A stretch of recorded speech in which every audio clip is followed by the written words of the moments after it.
Establishment के साथ, इदारों के साथ, सियासतदानों के साथ, इदारों में बैठे हुए लोगों के साथ ताल्लुकात बनाना, उनसे खबरें लेना, ये सहाफ़ियों का काम है। सहाफ़ी हर एक से मिलते हैं, यानी तालिबान से भी मिलते हैं, तालिबान से भी मिलते हैं। अगर कोई दहशतगर्द है, कोई ग्रोह जिसके ऊपर दहशतगर्दी का इल्ज़ाम है, सहाफ़ी उनको भी जाकर मिल सकता है। यानी जब पूरी दुनिया अफगानिस्तान में तालिबान से लड़ रही थी, तब कई सहाफ़ी जो हैं वो तालिबान के इंटरव्यूज़ उस वक्त में भी ले रहे थे, और वो चलते भी थे, छपते भी थे। तो आप किसी को भी बतौर सहाफ़ी जाकर मिल सकते हैं, उसका पॉइंट ऑफ व्यू आप ले सकते हैं। तो ये तो सहाफ़ी का हक है कि वो खबरें लेने के लिए किसी को भी सोर्स बनाए, किसी से भी ताल्लुक़ बनाए, उससे खबरें निकलवाए, और ये सहाफ़ी हमेशा से करते रहे। लेकिन क्या कभी सहाफ़ियों को धमकियां लगाने वाले पैगाम रसां की तरह इस्तेमाल किया जाएगा, ये हमने नहीं देखा था। यानी बड़ी खुशी खुशी हमारे चंद सहाफ़ी हैं, वो कहके लगाते हुए, हंसते हुए आते हैं और आराम से ठंडे कमरे में बैठ के पाकिस्तान में जमहूरियत की धज्जियाँ उड़ा के चले जाते हैं। वो ये कहते हैं ना आइन है, ना कानून है, ना कोई जमहूरियत है, बस एक डंडा चलेगा एस्टेब्लिशमेंट का, ये हो जाएगा, और मज़े ले लेकर धमकियाँ लगाते हैं। यानी ये एक अजीब चीज़ है। बतौर सहाफ़ी आप खबरें लेने के लिए राब्ते कर सकते हैं और इन खबरों पर आप तहकीकात भी कर सकते हैं, मगर लोगों को धमकाने के लिए कांदा फ्राहम करना ये मुनासिब नहीं है। अब कुछ सहाफ़ी और भी बड़ा अजीब काम कर रहे हैं, मैं आपके सामने रख देता हूँ। सनम जावेद साहिबा, इन्होंने कितनी मुश्किलात बर्दाश्त की। यानी जैसा टाइम सनम जावेद ने गुजारा 14 महीने तक, मरियम नवाज ऐसे 3 दिन नहीं गुजार सकती। मरियम नवाज का वो कमरा हमने देखा है ना, जहाँ पे उनको रखा गया, हुकूमत खाना वो उसे कहती हैं, काल कोठरी वो उसे कहती हैं, वो उसे कहती हैं डेथ सेल। लेकिन आप जाके उसको देखें तो वो वीआईपी किस्म के साथ वॉशरूम लगे हुए हैं, वीवीआईपी किस्म के कमरे हैं, उनके अंदर एसी लगे हुए हैं, किताबें हैं, मेज़ है, टेबल है, बेड है, हर चीज़ की सहूलत वहाँ पे मैसर है। जब दिल करे बाहर निकले, धूप के अंदर वॉक करें, इंजॉय करें।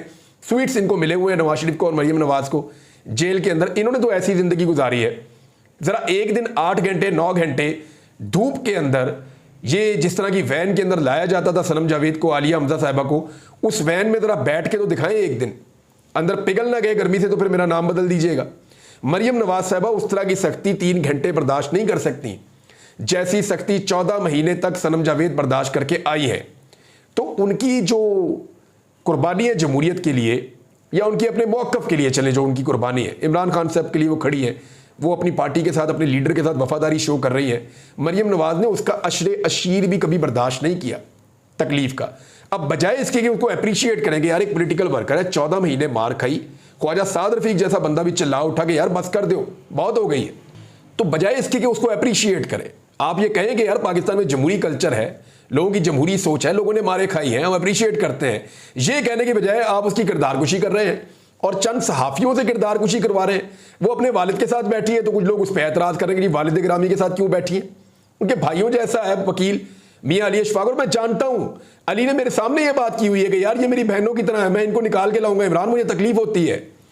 उसने मुझे कहा था कि मुझे वाकई तकलीफ होती है, मेरा बस चले, क्योंकि मैं थोड़ा सा फ्लेयर अप हो गया था, मैं गुस्से में बात कर रहा था उस मीटिंग में। तो उसने कहा कि यार क्या आपको नहीं लगता, मेरा दिल नहीं करता कि मैं इनको निकाल के जल्दी बाहर ले आऊँ। कहता यार बहनों की तरह है, हमारे घर में भी ऐसी खवातीन रहती हैं, तो तकलीफ तो होती है यार, लेकिन कानून के अंदर बहुत सारी चीज़ें आपको प्रूव करनी पड़ती हैं। फिर सिस्टम जैसे काम कर रहा है, जिस तरीके से अपने आप को निज़ाम नंगा कर रहा है, इसमें चीज़ों में इतनी जल्दी नहीं हो सकती। तो वो हम इस पर बहस करते रहते थे, तो वो तो अपनी बहन की तरह समझता है, अपने मुंह से भी कह रहा है। लेकिन ये प्रोपेगेंडा करने वाले जो है वो इज्जत के ऊपर कीचड़ उछाल रहे हैं सिर्फ इसलिए कि मैदान में उसका मुकाबला नहीं कर पा रहे। और नून लीग की बड़ी पुरानी रवायत है, जब ये बेनज़ीर से मैदान में मुकाबला नहीं कर पा रहे थे ना, तो ये उनकी गंदी तस्वीरें बना के हेलीकॉप्टरों से फेंक रहे थे, ये उन्हें पीली टैक्सी कह रहे थे। तो आज ये सनम जावेद का मुकाबला नहीं कर पा रहे ना, तो ये कीचड़ उछाल रहे हैं।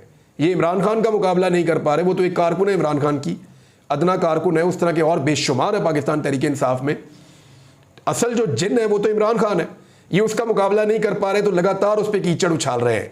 कभी उसको यहूदियों का एजेंट कहते हैं, कभी उसे कहते हैं ये मुसलमान ही नहीं है, कभी उसे कहते हैं कि जनाब ये फलां का एजेंट है, कभी ये कहते हैं कि जनाब ये यहूदी है, कभी उसको कुछ कहते हैं, कभी कुछ कहते हैं, कभी उसको गुस्ताखे रसूल करार दे देते हैं, कभी उसके ऊपर मजहबी फतवे लगा देते हैं, कभी उसकी खवातीन के ऊपर, घर की जो खवातीन है उनके ऊपर एलिगेशन लगा देते हैं, उसके करैक्टर के ऊपर जो है वो उंगलियां उठाते हैं, कीचड़ उछालते हैं, कभी उसको नशई करार दे देते हैं। तो ये सारा कुछ करैक्टर असैसिनेशन ये तब करते हैं। मुझे बताएं ना, इमरान खान को कौन है जो जाके जेल में नशा दे सकता है? कोई भी नहीं, क्योंकि मैंने इनको बताया था कि वो नशा नहीं करता। ये इस गलत फहमी में थे कि इमरान खान को उठाएंगे, उठा के जेल में बंद करेंगे और जनाब उसके बाद हम उसे तोड़ देंगे इसलिए कि वो नशा करता है और वो 2-3 दिन के अंदर ये हो जाएगा तो वो हो जाएगा। सारे इनके एस्टीमेट उड़ गए। वो आदमी वहाँ कुरान पाक पढ़ रहा है, वो आदमी वहाँ पे कहता है मैंने 4 मरतबा कुरान पाक तर्जुमे के साथ पढ़ा है। वो कहता है जी मैं वहाँ नमाज पढ़ता हूँ, मुझे इबादत करने का मौका मिलता है। वो पहले से ज़्यादा मजबूत होकर खड़ा हो गया है। ये जब जेलों में बंद होते हैं इनके मुंह उतर जाते हैं, मुंह लमक जाते हैं, ये कमज़ोर हो जाते हैं, इनकी हालत बुरी हो जाती है जब ये जेलों में बंद होते हैं। गायब हो जाना एक अलग बात है। अब लोग निकाल के मेरी तस्वीरें दिखाएंगे तो भाई जिधर मुझे रखा था ना और जिन हालात के अंदर मैं गुजरा हूँ उन हालात में 4 दिन गुजारो तुम्हें लग पता जाएगा। ऐसी की तैसी तुम्हारी फिर जाएगी। जो कुछ तुर्रम खान है ना वो वहाँ जाके 4 दिन गुजार के आ जाए। तो इमरान खान जो है वो बंद करने के बावजूद ज़्यादा मजबूत हुआ अपने करैक्टर में भी और अपनी फिजिक में भी। और ये जब भी बंद होते हैं इनका करैक्टर भी लूज हो जाता है, ये कमज़ोर भी हो जाते हैं, ये जिस्मानी और ज़हनी तौर पे हर तरह से हार मान लेते हैं और इल्ज़ामात लगाते थे इमरान खान पे कि वो तगड़ा नहीं है, वो खड़ा नहीं हो पाएगा। अब ये जब मैदान में मुकाबला ना होना तो फिर ऐसी किरदार कुशी होती है और मेरे ख्याल में PMLN को सीखना चाहिए और ये हरकतें नहीं करनी चाहिए क्योंकि वो खुद अब एक खातून लीडर के ज़ेरे निगरानी परवरिश पा रहे हैं PMLN के लोग। तो उन्हें ये बात समझनी चाहिए, खासतौर पर मेरे कुछ सहाफ़ी दोस्त हैं उनको तो ये बात अच्छी तरह समझ लेनी चाहिए कि इस लड़ाई में उन्हें कुछ नहीं मिलना। वो ज़्यादा से ज़्यादा एक अदा उदा दोबारा मिल जाएगा, कोई PRO-शिप मिल जाएगी। उसके लिए इतना ना गिरे कि आपको कल शीशा देखते हुए भी शर्म आनी शुरू हो जाए। एडहॉक जजेस के मामले के ऊपर भी खबर है नादरीन। मैंने आपसे पहले कहा था कि जस्टिस मकबूल बाकर साहब भी नहीं खड़े होंगे, तो 2 जजेस इसमें से निकल गए, बाकी रह गए 2। अब जो 2 बाकी रह गए हैं उनमें से भी मेरी इत्तला के मुताबिक एक जज शदीद शशोपंज का शिकार है, हो सकता है वो भी निकल जाए और फिर एक जज रह जाएगा अकेला। तो कादी फायद ईसा साहब उस एक जज से जो फैसले करवाने हैं ना वो फिर करवा लें। देखिए एडहॉक जजेस के खिलाफ पाकिस्तान भर की वकला तंजीमें खड़ी हो गई हैं। पेशावर हो, कराची हो, लाहौर हो, इस्लामाबाद हो, हर जगह से ये खबरें आ रही हैं। पाकिस्तान बार काउंसिल ने तो ये भी कह दिया कि जी आप आईनी मसाइल के लिए या उनके हल के लिए एक अलहदा बेंच आप तश्कील दे दें जो सबको मंजूर हो, वो बेंच उसके ऊपर फैसले करता जाए। ठीक है, कादी फायद ईसा साहब एक लार्जर बेंच बना दें कि आईनी मामलात मुल्क के ये देखेगा और कादी फायद ईसा साहब अपने आप को तहरीक इंसाफ कह रही है जी आप इमरान खान के और तहरीक इंसाफ के केसेस से आप दूर हो जाएं कादी साहब। अब कादी साहब खुद दूर होने के बजाय अपनी तरह के एडहॉक जजेस मजीद लेकर आ रहे हैं कि आओ मिलकर मारते हैं तहरीक इंसाफ को। ये तो ऐसा महसूस हो रहा है। अब तहरीक इंसाफ का उसके ऊपर बड़ा सख्त रद्देमल आया है। वकला तंजीमें पेशावर से, कराची से, लाहौर से, इस्लामाबाद से, दीगर जगहों से खड़ी हो गई हैं, जबकि जो पाकिस्तान बार कौंसिल है उसने भी इसके ऊपर अपना मौक़िफ़ दिया है और जो सीनियर तरीन वकला हैं पाकिस्तान में उन सब ने इस मौके पर एडहॉक जजेस की तैनाती को गलत करार दिया। इस मौके पर यानी एडहॉक जजेस को इतनी बुरी बात नहीं है, लेकिन जो जजेस आप लेकर आ रहे हैं तहरीक इंसाफ पहले से समझ रही है कि ये जजेस सारे वही हैं जो शहबाज शरीफ, नवाज शरीफ के बहुत करीब और उनके लिए अच्छे फैसले करने वाले और तहरीक इंसाफ के खिलाफ फैसले करने वाले हैं। उनकी परसेप्शन पहले से ये बनी हुई है कि ये हमें मारने के लिए लाए जा रहे हैं। और फिर टाइमिंग भी कैसी है देखें। ये कादी फायद ईसा साहब जो एडहॉक जजेस इसलिए ला रहे हैं कि हम जल्दी केसेस सुनना चाहते हैं, इन्होंने कई महीनों तक सुप्रीम कोर्ट ऑफ पाकिस्तान की सीटें खाली रखी हैं जजेस की। किस लिए? क्योंकि उस वक्त जब तक ये चाह रहे थे कि पेशावर हाई कोर्ट के चीफ जस्टिस रिटायर नहीं हो जाते और कुछ जजेस ऐसे हैं जो रास्ते से नहीं हट जाते, तब तक इन्होंने ये कोशिश ही नहीं की। यानी थोड़ा अरसा पहले तक सुप्रीम कोर्ट ऑफ पाकिस्तान में जो जजेस की कैपेसिटी है वो खाली थी। जजेस की कैपेसिटी से कम जजेस मौजूद थे सुप्रीम कोर्ट ऑफ पाकिस्तान में, तब कादी फायद ईसा साहब को ये केसेस नजर नहीं आ रहे थे। और आज जब 17 जजेस पूरे हो गए हैं तो वो कह रहे हैं जी अब एडहॉक जजेस भी लेकर आने हैं। यानी इससे पहले कई महीनों तक उन्हें यह ख्याल नहीं आया। तो टाइमिंग बड़ी इंपॉर्टेंट है। कादी फायद ईसा साहब के इस फैसले को एक मुतनादे फैसला समझा जा रहा है। अमीर सुल्तान साहब ये वापस आ गए हैं जी। अमीर सुल्तान साहब वापस आ गए हैं, मेंबर कौमी असम्बली है पाकिस्तान तहरीक इंसाफ के। अब ये स्टेटमेंट देंगे तो पता चलेगा कि ये कहाँ गए थे। दूसरी बात यह है कि लापता अफराद के हवाले से या जिन लोगों को जबरी तौर पर गुमशुदा किया गया है पाकिस्तान तहरीक इंसाफ के, उनके हवाले से केसेस चल रहे हैं। शहबाज गिल साहब के भाई अभी तक बाजियाब नहीं हुए और अदर मुशवानी साहब के वालिद का एक ख़त अब सामने आया है। वो ख़त मैं आपको पढ़ के एज इट इज़ सुना देता हूँ कि एक्चुअली वो क्या कहना चाह रहे हैं और उस खत के अंदर वो किसको मुखातिब कर रहे हैं। जरा ये खत आप देख लें। अदर मुशवानी के वालिद का चीफ जस्टिस सुप्रीम कोर्ट कादी फायज ईसा, तमाम सुप्रीम कोर्ट के जजेस और chief justice Lahore high court के नाम एक खत उन्होंने लिखा है और उन्होंने जबरी गुमशुदगियों से मुताल्लिक हब्से बेजा की पटिशन में हाई कोर्ट के तर्ज अमल और बेजा इल्तवा पर गहरी तशवीश का इजहार किया है। जो कुछ उन्होंने खत में लिखा मैं आपको एज इट इज पढ़ के सुनाता हूं। ये अजहर मशवानी के वालिद साहब लिख रहे हैं, इनके 2 भाई अगवा हैं और उनको भी आज लगभग 7-6 हफ्ते से ज़्यादा हो गए हैं, 1.5 माह हो गया तकरीबन। सुप्रीम कोर्ट ने 3 जनवरी 2024 को आईनी पटिशन नंबर 2023/51 में वाज़ेह हदायत जारी की कि वफाकी हुकूमत सीनियर अफसरान के दस्तखत पर मुश्तमिल एक मुआहिदा जमा करवाए कि आइंदा किसी भी शख्स को गैर कानूनी तौर पर हिरासत में नहीं लिया जाएगा। फिर वो लिखते हैं कि जनवरी 2023 में पीटीआई की सूबाई हुकूमतें ख़त्म होने के बाद से हाई कोर्ट्स में हफ्से बेजा से मुताल्लिक पटिशन की समाअतें मुसलसल ताख़ीर का शिकार हैं। हफ्से बेजा से मुताल्लिक पटिशन को सतही तौर पर निपटाने का सिलसिला जारी है। सुप्रीम कोर्ट के जारी करदा 3 जनवरी 2024 के हुक्मनामे के बावजूद गैर कानूनी अगवा का सिलसिला जारी है। मेरा बेटा प्रोफेसर ज़हूरुल हसन पिछले साल पहली मरतबा 10 मई 2023 से लेकर 30 सितंबर 2023 तक 144 दिन गैर कानूनी कैद में रहा। ज़हूर मशवानी की बादयाबी से मुताल्लिक लाहौर हाई कोर्ट की 3 दरखास्तों में बिला जवाज ताख़ीर का सामना करना पड़ा, जिनमें दरखास्तों का मुस्तरद किया जाना भी शामिल है। एजेंसियों की मुदाखलत के वादे सबूत के बावजूद दरखास्तें बार बार पुलिस की सतही रिपोर्ट की बुनियाद पर खारिज की गईं, जिनमें दावा किया गया कि ज़हूर मशवानी इनकी हिरासत में नहीं है। ये मुसलसल ताख़ीर बेहद मायूस कुन है और हमारे अदालती अमल पर एतमाद को ठेस पहुंचा रही है। मुझे भी अपने बेटे प्रोफेसर ज़हूर के साथ 10 मई 2023 को पहली बार अगवा किया गया और 3 दिन बाद रिहा कर दिया गया। अजहर मशवानी की साबिक वज़ीर-ए-आज़म इमरान खान के साथ सियासी वाबस्तगी की वजह से इस वक्त उसके सगे दीगर 2 भाई प्रोफेसर मज़हरुल हसन और प्रोफेसर ज़हूरुल हसन 6/6/2024 यानी 6 जून 2024 से अगवा हैं।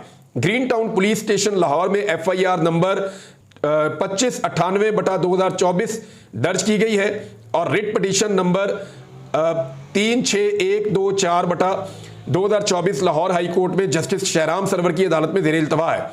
हमारी हफ्ज़े बेजा पटिशन की समाअत 6 जून से 27 जून 2024 तक जस्टिस शहबाज रिजवी ने की, जिन्होंने FIR के अंदराज, जियो फेंसिंग, डाटा जमा करने और सेफ सिटी अथॉरिटी की फुटेज की तस्दीक का हुक्म दिया, जिससे साबित हुआ कि अगवा में कानून नाफिज करने वाले इदारों की गाड़ियां मुलव्वस थीं। बाद जस्टिस शहराम सरवर के पास मुंतकिल हो गया केस, जो ताहाल ताखीर का शिकार है। 1 जुलाई 2024 को जस्टिस शहराम ने अगली समाअत 12 जुलाई यानी 2 हफ्ते की तारीख रखी जा रही है यहाँ पे जजेस की जानिब से।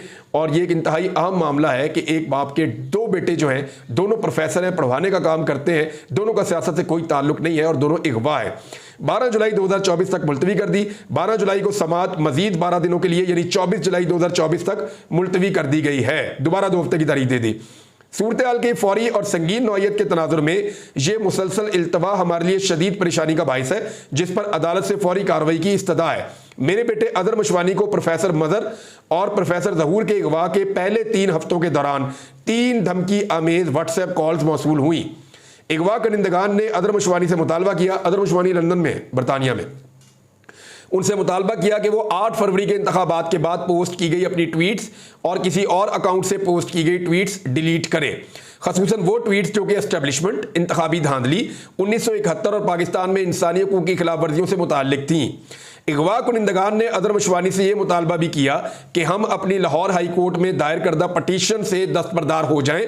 बसूरत दीगर धमकी दी गई कि हम अपने बेटों को कभी जिंदा नहीं देख सकेंगे। शदीद दबाव और अपने खानदान की हिफाजत के पेश नज़र और घर वालों के इसरार पर मेरे बेटे अजहर मशवानी ने अपना और अपनी अहलिया का ट्विटर अकाउंट गैर फाल कर दिया। अजहर इस वक्त सियासी इंतकाम के बायस जिलावतनी काट रहा है। पिछले साल अजहर को भी साबिक वज़ीर-ए-आज़म इमरान खान के साथ सियासी वाबस्तगी के बायस 8 दिनों के लिए अगवा किया गया था। मुसलसल अगवा के ये वाक़यात और हाई कोर्ट में कानूनी कार्रवाई में ताख़ीर हमारे खानदान के लिए शदीद नफ्सियाती परेशानी का बायस है। मेरे बच्चे कानून पसंद शहरी हैं, जिनका ना कोई मुजरिमाना रिकॉर्ड है और ना ही किसी गैर कानूनी सरगर्मियों में शामिल है। अजहर मशवानी की सियासी वाबस्तगी से कता नज़र पूरा खानदान शोबा तदरीस से वाबस्ता है, जिनकी कोई सियासी वाबस्तगी नहीं है। हालात की संगीनी और फौरी नौयत के पेश नज़र मैं बसद एहतराम सुप्रीम कोर्ट से दरखास्त करता हूं कि हाई कोर्ट्स को हदायत दी जाए कि वो गुज़िश्ता 18 महीनों में दायर की जाने वाली तमाम हफ्ज़े बेजवा की दरखास्तों का डाटा जमा करें और हर समाअत के दरमियान वक्फों का तज्जिया करें, यानी जल्दी जल्दी सुने केसों को, जल्दी जल्दी बुलाएं और जल्दी लोगों को बरामद करें या उन्हें बाजियाब करवाएं। हाई कोर्ट्स को हदायत की जाए कि जबरी गुमशुदगियों से मुताल्लिक हब्से बेजा की दरखास्तों को बिला ताखीर रोज की बुनियाद पर सुना जाए। सुप्रीम कोर्ट इन अफराद को जवाबदेह ठहराए जो अदालती अहकामात की खिलाफ वर्जी और तौहीन अदालत के मुर्तकिब हैं। अदालत ये यकीनी बनाए कि FIR बशमूल FIR नंबर, अपनी FIR के नंबर लिखे और पुलिस स्टेशन लाहौर की मुकम्मल तहकीकात करवाई जाए और अगवा के जिम्मेदारान को इंसाफ के कटहरे में लाया जाए।